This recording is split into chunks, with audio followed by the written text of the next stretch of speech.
Huey P. Newton, Revolutionary Suicide. Dedication. For my mother and father, who have given me strength and made me unafraid of death, and therefore unafraid of life. Introduction by Frederica Newton. It has been 20 years since my late husband, Huey P. Newton, was shot and killed on the same streets of Oakland, California, that had witnessed his dramatic ascent as leader of the Black Panther Party 2 decades earlier. From 1966, when the party was founded, to its demise around 1980, Huey stood at the vanguard of the Black liberation movement. For most people then and now, this legendary role is best personified in a photograph taken at the behest of Eldridge Cleaver, who sought to make a militant public statement about the party and its leader. In the picture, Huey is seated in a tall wicker chair and looking defiantly at the camera, a rifle held in his right hand and a spear in his left. Eldridge's intended message was a symbolic bridging of the spear and the gun, or put another way, the transference of the cultural nationalism of the past to a revolutionary culture in the future. This volatile image resonated deeply in an era marked by scores of riots and rebellions in Black communities across the country. Later, when the photograph appeared on the cover of Revolutionary Suicide, the image of Huey as the intrepid African-American freedom fighter was further cemented in the public's consciousness.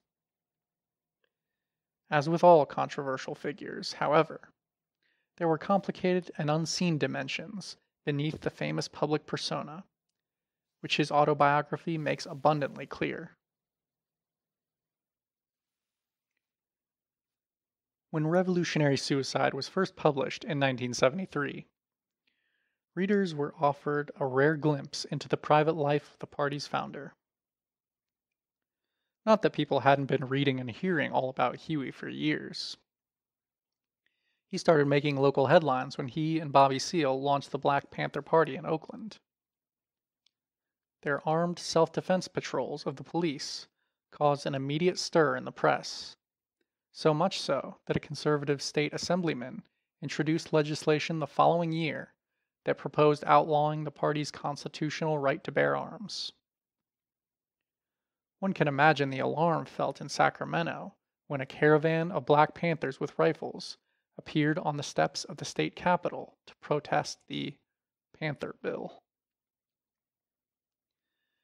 As with the police patrols, this demonstration was performed in full accordance with the law. Huey was a dedicated student of the California Penal Code and made certain the party's actions were legal. People today often don't realize that walking down the street with a rifle was within the laws of the time. White racist militia groups, like the Minutemen and the John Birch Society, for example, had in fact been driving through our communities with guns displayed for some time. Although these groups were better armed than the Black Panthers, the ruling establishment did not perceive whites with guns to be a threat to their interests, and no attempt was made to curtail their activities. Once the Panther Bill was finally passed in the spring of 1967, Huey brought an end to the open display of firearms. Nevertheless, guns would continue to be closely associated with him, whether he chose them to be or not.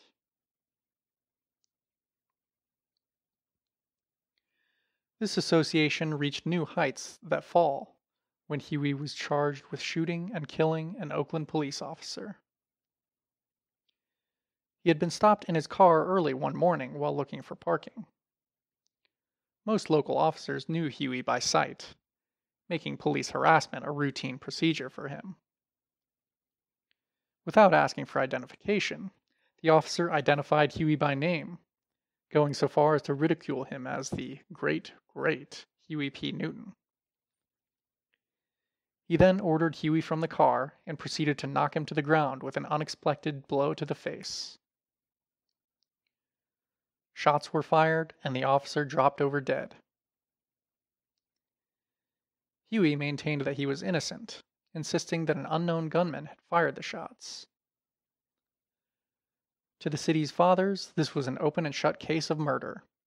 The most famous American black revolutionary since Malcolm X had acted out his rage against the police. For the black masses and the white New Left, however, the charge became a cause célèbre. The movement to free Huey coalesced overnight, with hundreds of supporters taking to the streets to protest his innocence. Meanwhile, journalists from around the United States and abroad descended on Oakland to report on the sensational trial, providing the Black Panthers for the first time with not only a national, but also an international stage. Millions of people who had been fed the establishment's slander against the party since its inception were now given the opportunity to meet its well-spoken leader and listen to its platform laid out by him.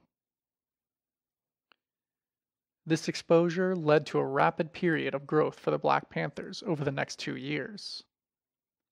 So much so that when Huey was acquitted and released from prison in 1971, he barely recognized the party or its members. What once had been a local phenomenon of a dozen comrades now counted more than 40 chapters throughout the United States, as well as those in Australia, Polynesia, England, India, Israel, and Algeria, where our international section was headquartered.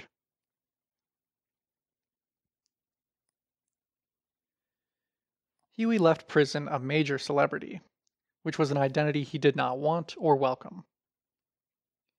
He understood that leaders of social protest movements had frequently been turned into celebrities by the media, and the effectiveness of these individuals to lead was destroyed in the process. Besides, genuine social change didn't come from celebrities, Huey argued, but from the people themselves. He never lost sight of the fact that only the masses had the ability to transform society, and the party's slogan, "All power to the people," was a potent testament to this belief. Still, he couldn't fully escape the trappings of his iconic status. In spite of his resistance, Huey personified the Black liberation movement at a time when African Americans were in desperate need of leadership. The civil rights movement had wound down with some of its most prominent figureheads murdered and the movement splintered.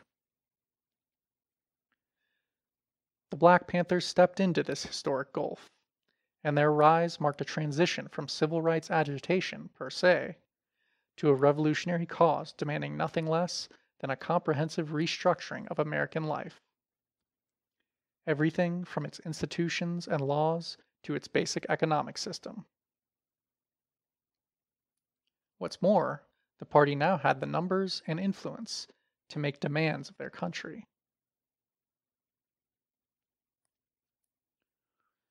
Needless to say, the US government was well aware of this turn of events, and the counterintelligence efforts that had for years been aimed at monitoring and creating friction among African American radicals intensified.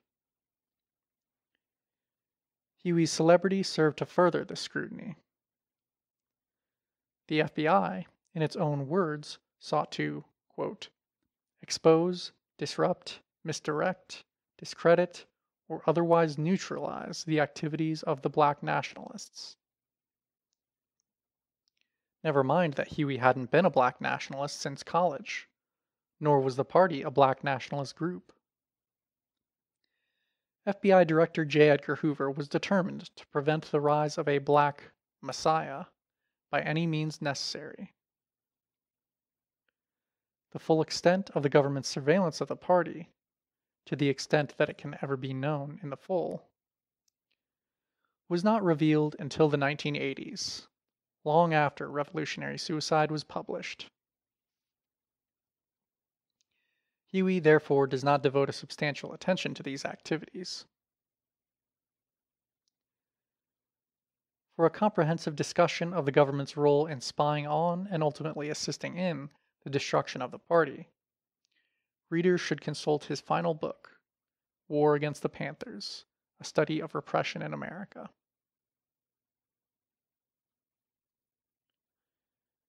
As for his first book, Revolutionary Suicide was published at the peak of Huey's fame. Yet for all the exposure he'd had in the media, the public still knew relatively little about his personal life, especially his childhood and his path to becoming a revolutionary. The courtroom prosecutors had strenuously sought to reduce him to a cop killer, and the press frequently cooperated in these efforts with a decidedly conservative slant in their reporting. Huey's autobiography, therefore, would serve the function Malcolm X's autobiography had a decade before. The book would humanize the icon with highly personal and candid recollections of a troubled past, along with accounts of the crucial birth of political consciousness that would redeem the author and allow him to make his mark on history. Revolutionary Suicide introduced readers to new and perhaps surprising elements of Huey's past, including such little-known facts as his being raised in a devoutly religious household by a minister father, growing up illiterate until he taught himself to read in order to prove that he was not stupid, as his teachers claimed, and that the Black Panther Party founders were not street hoodlums, but college classmates who turned to a revolutionary platform of armed self-defense after traditional forms of nonviolent protests proved ineffective and disappointing to them. But not everything Huey recalls is admirable, and he was not afraid to confess his participation in activities he later found shameful, like prostituting women and stealing from unlocked cars parked outside hospital emergency rooms. True to Huey's spirit, he took responsibility for his mistakes, as well as his accomplishments.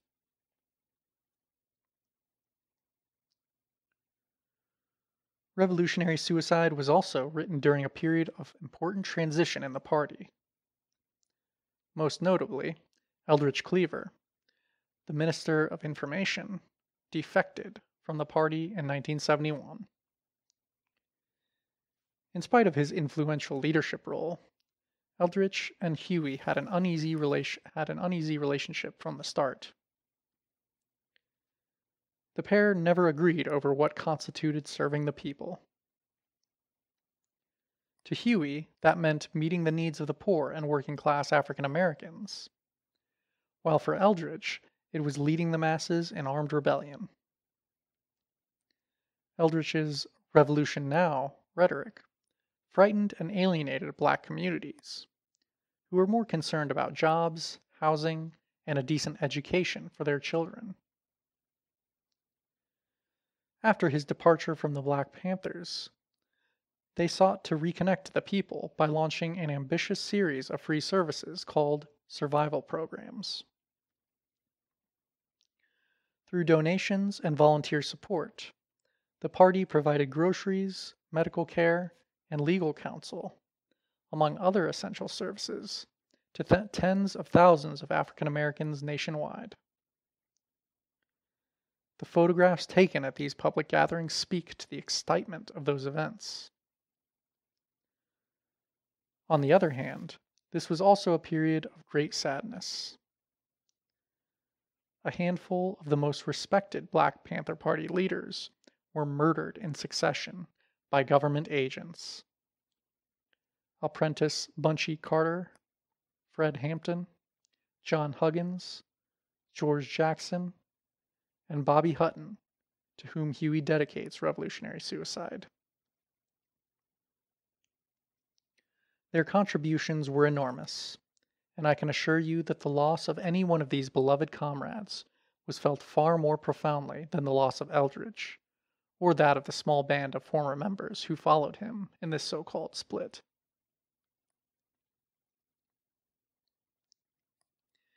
It's fitting that Huey dedicated this book to Bobby Hutton, the first member to join the party after Huey and Bobby Seale, and the first Black Panther to be killed. Bobby was just 17 years old when, after a standoff, police gunned down the unarmed youth as he surrendered. Huey was devastated by the murder, but also clear-eyed enough to understand that a revolutionary is, quote, a doomed man. In other words, every revolutionary fighter, by definition, struggles against the power imbalance of the establishment, and the cost of this struggle is often paid with one's own life. Huey coined the term revolutionary suicide to describe this phenomenon. Not to be confused with what he calls reactionary suicide, wherein a person kills himself in despair and helplessness. Revolutionary suicide is infused with the possibility that one's death will further the revolutionary cause. As Huey explains, quote, "It is better to oppose the forces that would drive me to self-murder than to endure them. Although I risk the likelihood of death, there is at least the possibility, if not the probability, of changing intolerable conditions. Revolutionary suicide does not mean that I and my comrades have a death wish. It means just the opposite. We have such a strong desire to live with hope and human dignity that existence without them is impossible. When reactionary forces crush us, we move against these forces, even at the risk of death." End quote.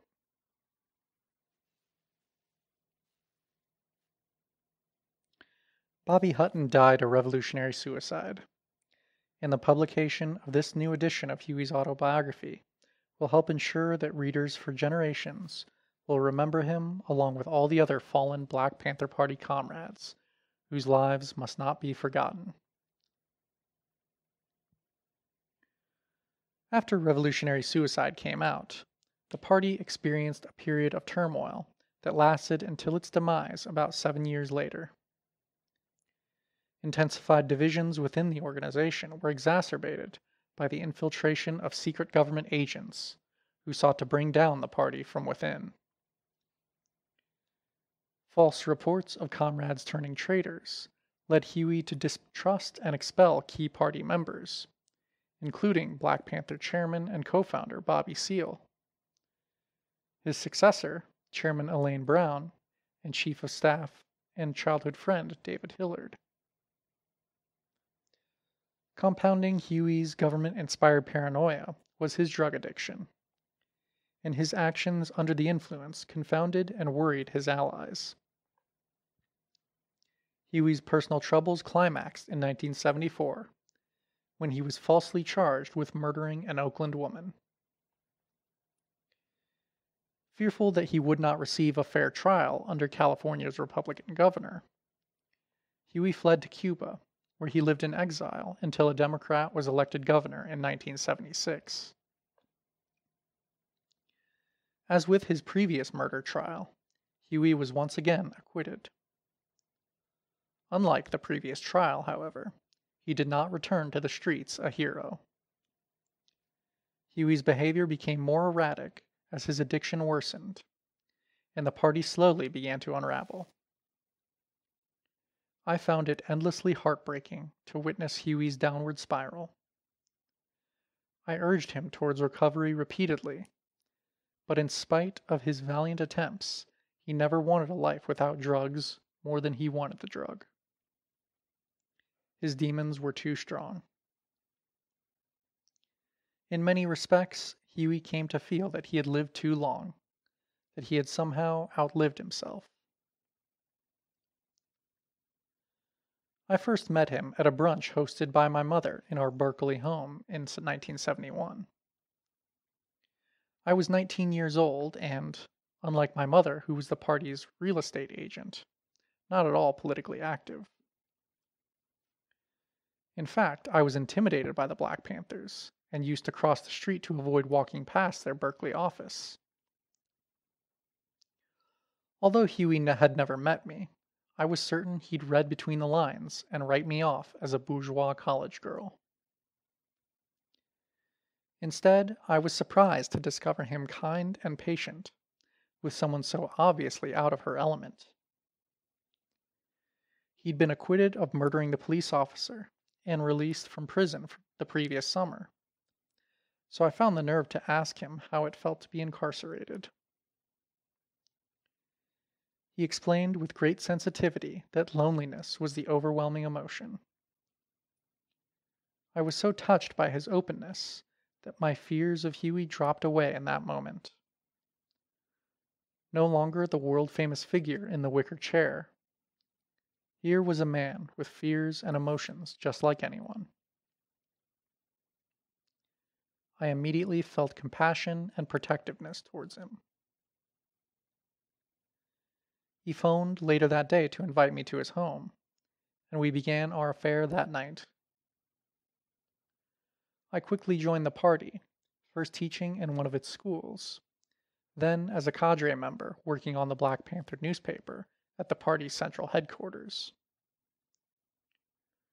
Our relationship, along with my tenure with the Panthers, was short-lived, however. Huey fled to Cuba, and I decided to return to college and complete my studies. When I returned home following graduation in 1976, I ran into Huey at a Santana concert, and we resumed an off-again, on-again relationship that culminated in our marriage in 1984. Although I'd known of or been involved with Huey for years, our decision to marry was sudden.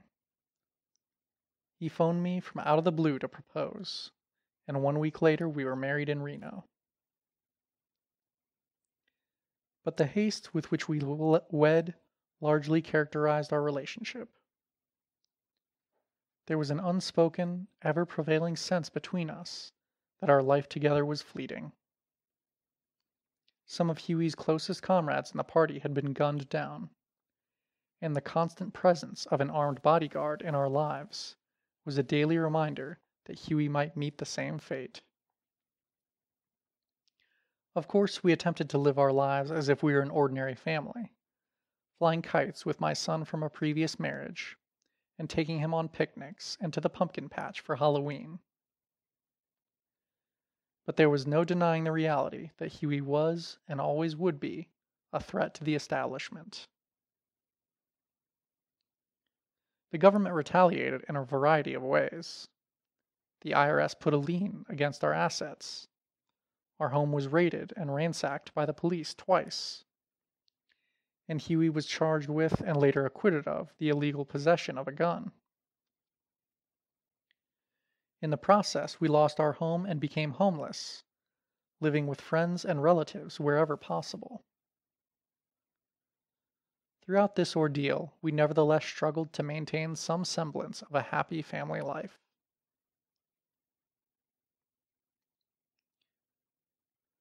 Much has been written about Huey's final years and the demise of the party. I would encourage anyone interested in these details to read David Hillard's This Side of Glory and Huey, Spirit of the Panther. These books provide a candid insider's account of Huey's tragic freefall by a lifelong comrade who saved his own life by becoming a member of Alcoholics Anonymous. As it happens, much has also been written about these events by self-proclaimed authorities, primarily journalists and professors who, in order to call attention to their work, stooped to portraying Huey and the party in exclusively outlandish terms. J. Edgar Hoover himself could not perform a more thorough assassination of character. And I'm left to wonder what function these politically motivated attacks serve, other than to advance the careers of these authors. As president of the Dr. Huey P. Newton Foundation, the nonprofit organization I helped to establish to remember Huey and the party, I welcome responsible historical reassessments and hope that this new edition of Revolutionary Suicide assists in that purpose.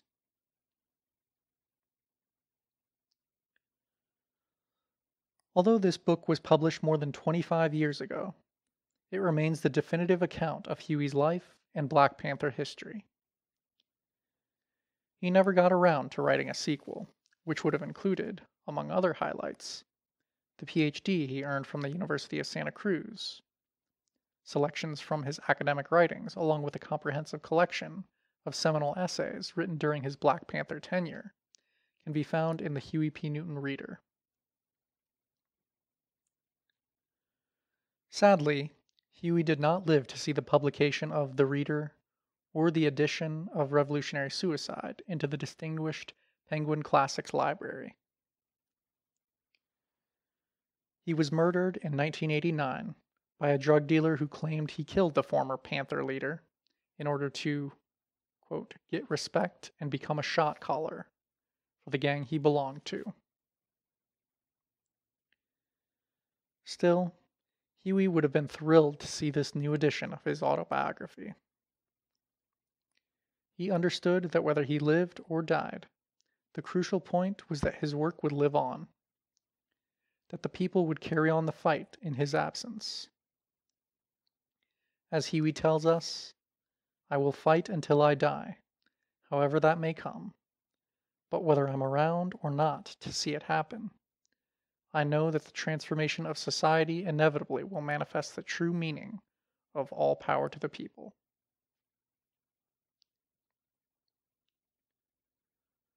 Although this transformation has yet to be realized these many years later, Revolutionary Suicide reminds us that one intrepid person can help promote the process that brings about revolutionary change. Frederica Newton, 2009. End of introduction.